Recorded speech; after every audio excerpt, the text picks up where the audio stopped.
Hello students, welcome to program SYBSc, subject Botany, semester 4, course code BOS 102, course title Herbal Technology, Unit 5, Conservation of Medicinal Plants, module name In situ and ex situ conservation method.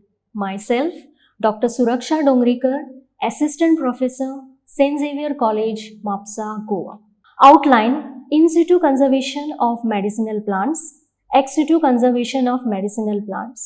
Learning outcomes: defines conservation, explains in situ and ex situ conservation of medicinal plants. Introduction: as we know, medicinal plants are valuable natural resources. In order to meet the growing demand of these plants, it becomes important to conserve these plant species. Conservation strategies for medicinal plants. There are two main strategies that are incorporated.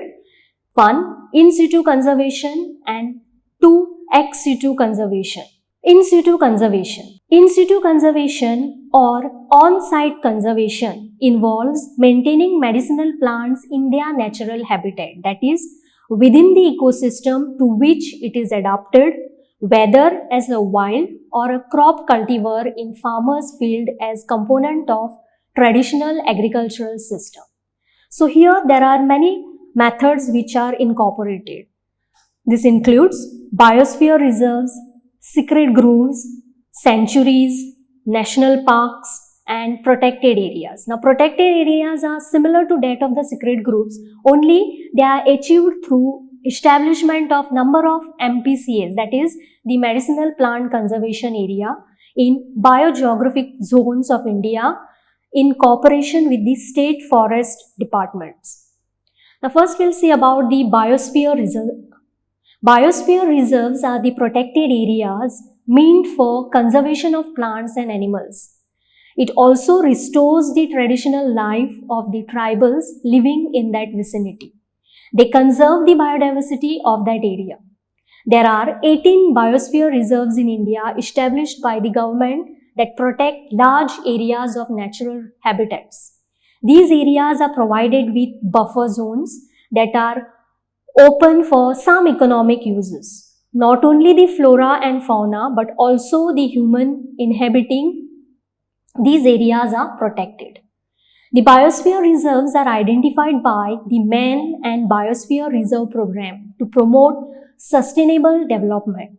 This program was initiated by UNESCO in 1971. This program recognizes areas which are the world's most typical terrestrial and coastal ecosystem. They exhibit approaches to live and work in harmony with nature. They also demonstrates the achievement of sustainable balance between conserving natural ecosystem and biodiversity. Now, coming to the different zones of biosphere reserve. There are 3 biosphere reserve zones: core zone, buffer zone, and manipulation zone. Core zone is the legally protected area where human intervention is strictly prohibited. It is the innermost undisturbed ecosystem.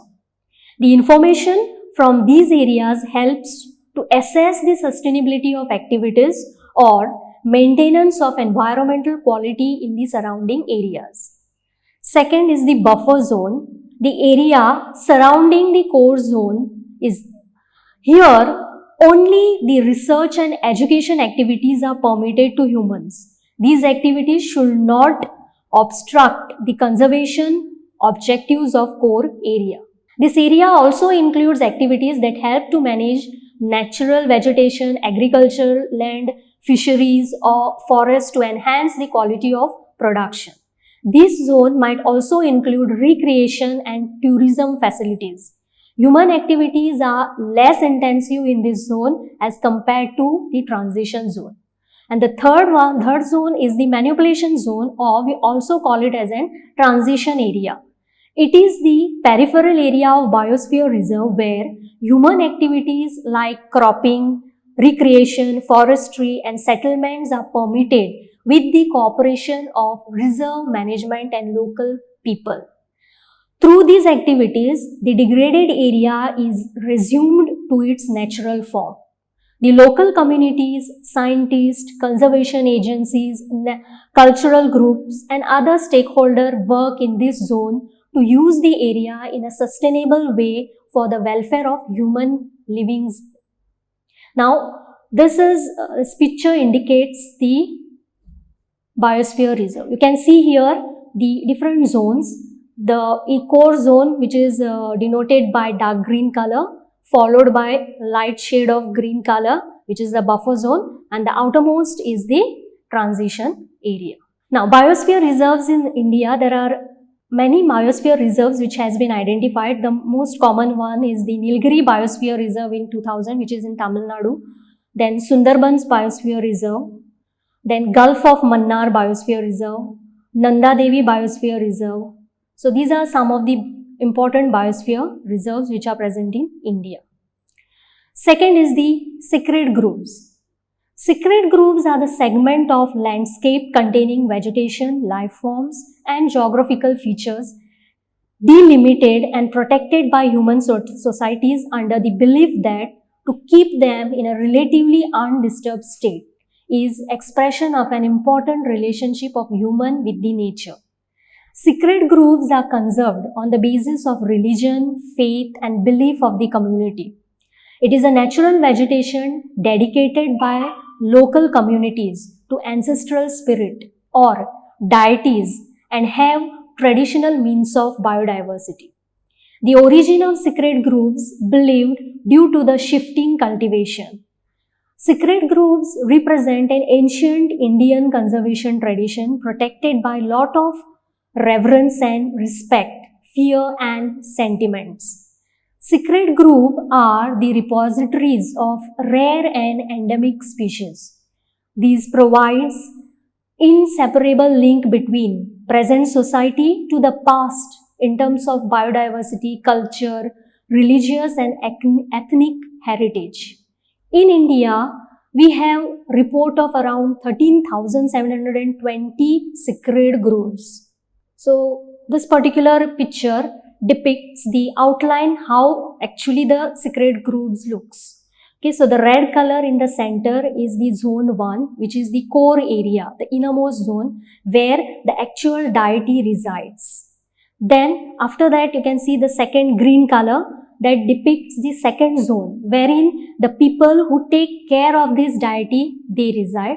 And the outermost layer is the settlement, that is the zone 3 area where the recreational activities, then the croplands grow and the inhabitation of the people is present. Classification of secret groves. Basically there are 3 types. Traditional secret grove, it is the place where village deity reside who is represented by an elementary symbol. Temple groves, here groove is created around a temple and conserved. And third is the groove around burial or cremation ground. So here in the picture you can see the first picture is the temple secret groove wherein you can see the temple is in the core area. And here the second picture depicts the traditional secret groves where you can see the elementary symbols of the deities. Biological significance of secret groves. They are composed of several floras and with medicinal, rare, endemic, threatened, timber and fuelwood yielding plants. Ethnobotanically, these areas remain unexplored and no comprehensive account of local tradition is available. Their plant wealth and conservation potential were impressive enough to acknowledge as mini biosphere reserve. In state of Goa, we have Nirankarachi Rai as a secret grove in Sattari Taluka. The third method is wildlife sanctuaries. A wildlife sanctuary, also known as wildlife refuge, is a naturally occurring sanctuary, such as an island that provides protection for species from hunting, predation, or competition. It is a protected area, a geographic territory within which the wildlife is protected. IUCN, that is International Council for Conservation of Nature, categorizes wildlife sanctuaries as Category 4 protected area. Such wildlife refuges are generally officially designated territories It is created by government legislation, publicly or privately owned. The Chernobyl is a nuclear power plant which is present in Ukraine, where the nuclear accident appeared, and as a result, the whole area is now become as a wildlife refuge. In India, we have 515 animal sanctuaries which are referred to as wildlife sanctuaries. Now, one example of wildlife sanctuary for protection of plant is the gene sanctuary. A gene sanctuary is an area where the plants are conserved. Example, in northern India, 2 gene sanctuaries are found available. One gene sanctuary for citrus, that is the lemon family, and one gene sanctuary is for the pitcher plant, that is the insect eating plants. India has also set up its first gene sanctuary in Garo Hills of Meghalaya for wild relatives of citrus family. Efforts are also being made to set up gene sanctuaries for banana, sugarcane, rice and mango. Role of wildlife sanctuaries. It protects animals. It also allows the operations such as harvesting of timber, collection of forest products, private ownership rights and forestry operations, provided it does not affect the animals adversely. Restrictions on killing, hunting, shooting or capturing of wildlife is prohibited except under the control of higher authority. Then the national parks. National park is in use for conservation purposes. National park is an area having adequate ecological, faunal, floral, geomorphological, natural or zoological significance. The national park is declared for the purpose of protecting, propagating or developing wildlife or its environment. Although individual nations designate their own national parks differently, there is a common idea: the conservation of wild nature for prosperity and as a symbol of national pride. The International Union for Conservation of Nature and its World Commission on Protected Areas has defined national park as a category 2 type of protected area. National parks are almost always open to visitors. Most national parks, they provide outdoor recreation and camping opportunities as well as classes designed to educate the people on the importance of conservation and the natural wonders of the land in which the national park is located. To protect natural biodiversity also with its underlying ecological structure and supporting environmental processes, and to promote education and recreation. Now the protected areas. One important example is the Ramsar site. It is one of the oldest of the Global Environmental Convention, the only global convention focusing attention on wetlands. In Iran, along with other 18 countries, they have signed the convention on 2nd of February 1971. World Wetland Day, that is celebrated on the 2nd of February. In India, we have examples of protected areas like Ashtamudi Kayal in Kerala. Then we have Vebanattu Kayal in Vebanada Lake. Ramsar covers natural and human-made wetlands, inlands, fresh water, marshes, rivers, lakes, reservoirs, etc. Even coastal, marine lagoons, estuaries, mangroves, coral reefs, and sea grass beds. Now moving to the second conservation method is the ex situ conservation method. Ex situ conservation literally means off-site conservation. It is the process of protecting an endangered species of plant by removing part of the population from a threatened habitat and placing it in a new location, which may be a wild area or within the care of humans. Ex situ conservation comprises some of the oldest and the best known conservation methods. It also involves newer, sometimes controversial laboratory methods. There are different methods which are involved: selection of superior germplasm, in vitro storage methods, pollen banks and DNA banks. Selection of superior germplasm. Here, this is a gene banks, which are also known as the germplasm banks. Gene bank refers to a place or organization where germplasm can be conserved in living state. Germplasm are stored in the form of seeds, pollen or in vitro cultures, or in the case of field gene bank as plants growing in the field. So now According to the gene banks are mainly of two types, seed gene banks and field gene banks. In the case of the seed gene banks, it is a place where germplasm is conserved in the form of seeds. It is called as seed gene bank. Seeds are very convenient for storage because they occupy very small space than the whole plants. However, the seeds of all crops cannot be stored at low temperature in these seed banks. The germplasm of only orthodox species can be conserved in seed banks. In these seed banks, there are three types of conservation: short-term, medium and long-term. Now for the base collection, it is usually conserved for a long term, that is for 50 years or more than that, at 18 to 20 degrees centigrade. And active collectors are conserved for a short term period, that is from 3 to 5 years at 5 to 10 degrees centigrade. Now advantages: there are large number of germplasm samples or entire variability can be conserved in a very small space. In seed banks, handling of germplasm is easy. Germplasm is conserved under pathogen and insect-free environment. Now, second is the field gene banks. Field gene banks or living collections are the main conservation strategy for long-lived perennials, recalcitrant species and vegetatively propagated species. Outbreeders require controlled pollination for the regeneration from seed. When displayed, the plants have an important educational value and can easily be assessed for research purpose. Field gene banks is one of the techniques in the strategy for plant genetic conservation. It is an ex situ method where genetic variation is maintained away from its original location and samples of a species, subspecies or variety are transferred and conserved as living collections. Second method is in vitro storage method.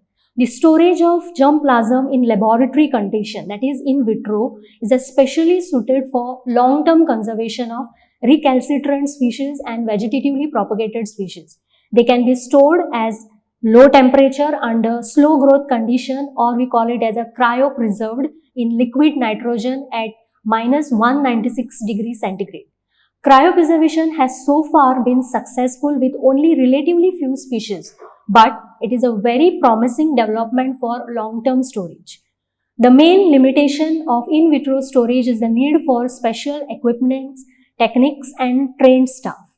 More research is necessary to define mechanisms of desiccation and chilling injury due to temperature, to the investigate methods of elevating it. The next is the pollen banks. Pollen grains are stored in viable condition in pollen banks for years in liquid nitrogen and can be used in crop breeding. Pollen preservation may be useful for base collections of species that do not produce orthodox seeds, that is the seeds which can be survived in drying condition and also in the freezing condition. It requires little space, but some cytoplasmic gene will be lost. Like seeds, pollen can be divided into desiccation tolerant and intolerant. Information about storage characteristics of pollen from wild species is fragmentary, existing mainly for some crop relatives and for medicinal and forest species. And the last is the DNA banks. The creation of network of DNA banks is ex situ conservation, and more precisely germplasm collection can allow large quantities of genetic resources, for example genes, DNA, to be stored quickly and at low cost, and could act as an insurance policy against the rapid loss of world's gene pool. It could be used in molecular phylogenetic systematics of extinct taxa, and genes can be distributed via the polypeptide chain reaction using primers supplied by the users. DNA samples have been mainly used for bioprospecting and assessment of biodiversity studies. Its use in conservation is limited as whole plant cannot be reconstituted from DNA, but the genetic material can be introduced to other genotypes for plant breeding and enhancement purposes. So these are some of the references. Thank you.